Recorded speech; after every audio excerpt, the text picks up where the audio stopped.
Welcome back to the Now Morning Show. We're continuing Tobago Thursdays right here, and we're speaking about something you don't want to miss, talking about Tobago Carnival 2024 and the activation that's happening right here in Trinidad. Joining us is Anjaana Downes, Marketing and Communications Manager of the Tobago Festivals Commission Limited. Good morning, Anjaana, and welcome. Good morning. How are you doing? I'm well, thank you. How are you today? I am great.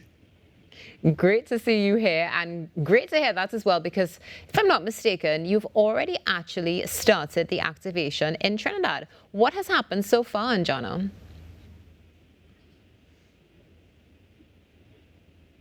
Anjaana, can you hear us? So far we've done the... Yes, I'm hearing you. Can you hear me? Yes, go ahead. So far we've done the east of the island. So yesterday we started the activation. We went to Sangre Grande and Arima, where we were able to engage with the audience on the ground. So they were able to get to see some of what Tobago will have to offer for Carnival in October this year. We would also have had some of the mass bands on the excursion bus as well. So they were also able to integrate and interact with the personnel on the ground to let them know what some of the mass bands have. Okay, Anjaana, it appears as though we're having some technical difficulties there, hoping that we will get you back on the line soon. Interesting, speaking about Tobago activation, there is so much that is going on. Sorry, but yeah, there's a lot going on. They better do a country tour. Because interestingly, I realized that some persons were not aware, although we're doing all this coverage and that sort, of when Tobago Carnival is. Are you serious? It's really My goodness, I was aware. I got a WhatsApp. It had my name like, Natasha Lake. It is time to register for Tobago Carnival. I was like, whoa. Perhaps. Whoa. I didn't get that message. Whoa. But I really do appreciate the added marketing that went into it, and especially targeting Trinidadians, because I know that previously, like especially last year, they went to Grenada and they went and did a whole bunch of other places. They went to New York and did some marketing as well. But it's nice to see them focusing on the domestic aspect of things, to be able to bring Trinities across for the carnival, and partnering, of course, with all the various entities to make it happen also makes it a little bit better. And speaking with Christian earlier, they having, of course, they're having this happening now that started yesterday and going all the way to Saturday. And Saturday they're also going to have almost like a combination. So I'm really happy for all of the collaboration that's happening and all of the promotion that's happening, and hopefully it would reap the rewards that they're looking forward to. Yeah, and speaking about rewards, I'm hoping that we're able to get Anjaana back on, because this activation is more than just... Anyway, Anjaana's going to tell us more. Anjaana, welcome back. Thank you so much.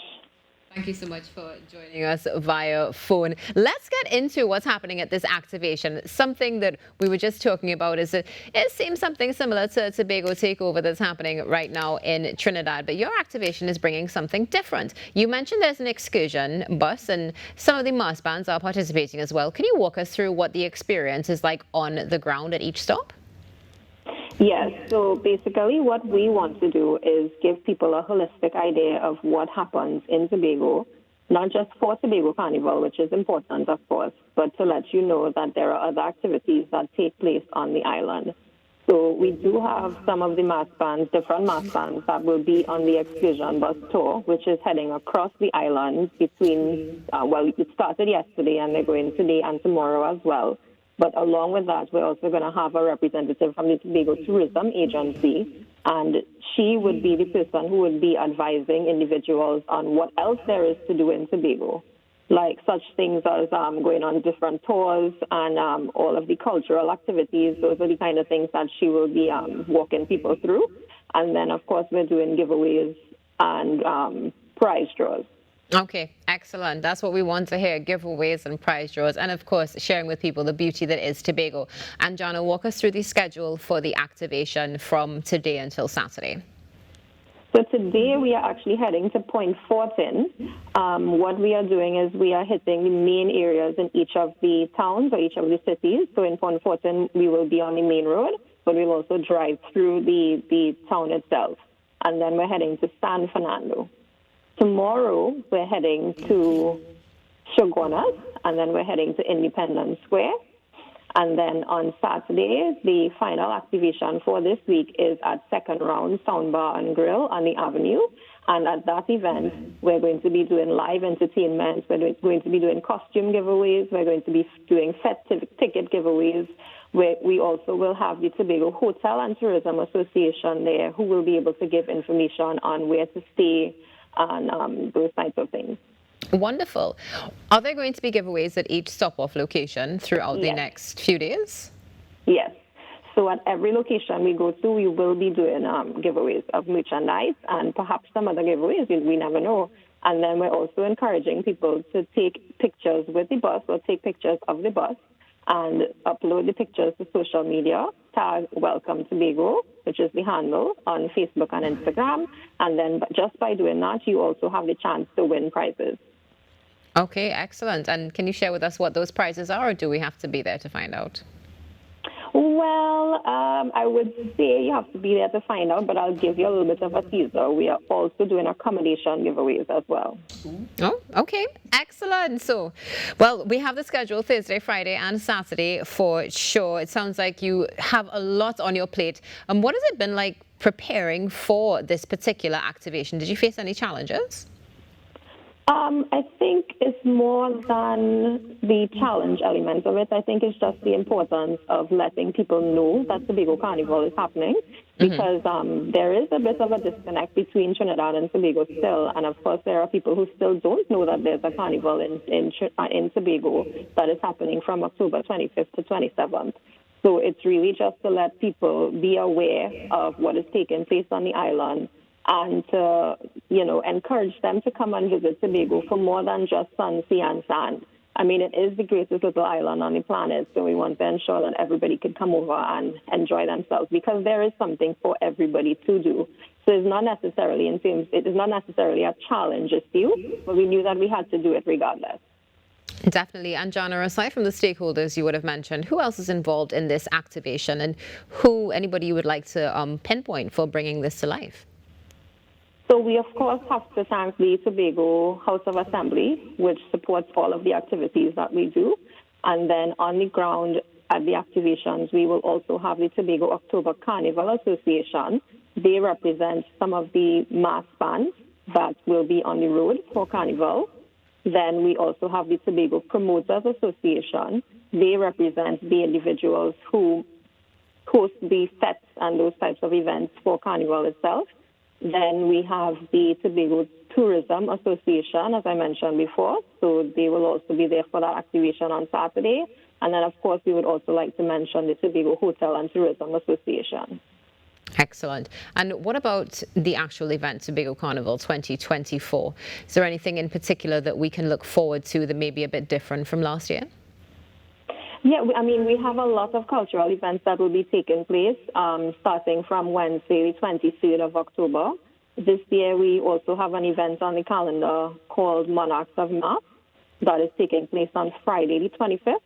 So that's something that people could look out for as well. That is like a kings and queens type of show.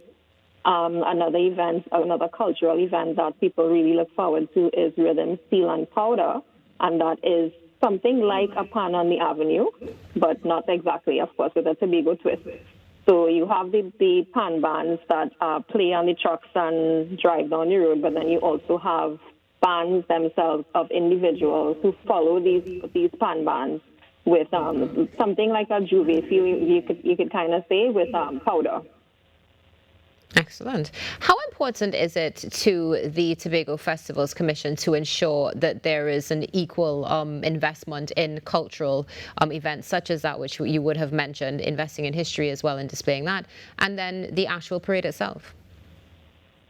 So the Festivals Commission really is invested in ensuring that the cultural activity on the island is showcased as much as possible. That really is our role. So we invest all of our time and energy into making sure that people know about all of the activities that we do. So in terms of Tobago Carnival, this is the third year that we'll be doing it. And we just want people to understand and, get that experience and realize that it is not necessarily like any of the other carnivals around the world. It does have that individual twist to it. It does have that unique flavor. And of course, you would have to be there to experience it, which is what we are doing also with all of our activations.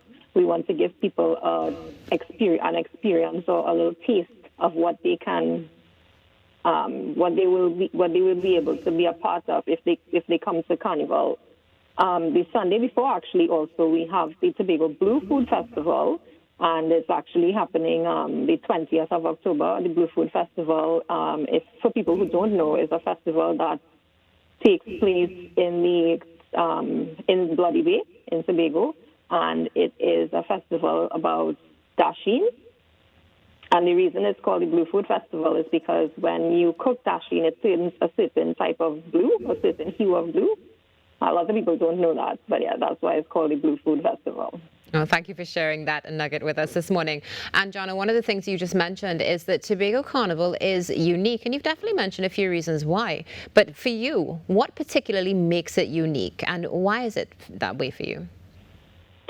Well, for one thing, definitely, it is one of the more picturesque routes of carnivals around the world, because we do pass next to the ocean. So I know that is something that a lot of people enjoy, because you're playing mass on the road, but then you're also seeing the sea on the side. So that definitely is one of the unique elements of it. And then just that Tobago element, because we also have to add a little bit of Tobago flavor. So you will still get to see some of the cultural elements of Tobago come to life on the road. Excellent. That is for sure. And I mean, you have resounding confirmation from many who have experienced the previous ones and those who are looking forward to it. And Anjaana, do you have any closing comments for Trinidad and Tobago and the world who are watching right now as to why they should come to Tobago for Carnival 2024? I mean, I could preach, I could say everything that I need to say, but what I will always tell people is that you getting the experience will always speak for itself. So I will encourage everybody to come to Tobago, get their tickets, get their plane tickets, get their boat tickets, catch a pirogue. I don't know how you're going to get to Tobago, but you need to get to Tobago from the 25th to the 27th of October, and just get that feel of the road and just get that Tobago-ness, and just, experience also the people. The people themselves also is another reason why the Tobago Carnival is so unique, because when you get to interact with Tobagonians, you realize that it's a completely different experience from anything else. Thank you so much for sharing that. I have to say, I'm still stuck on the catch-up pirogue.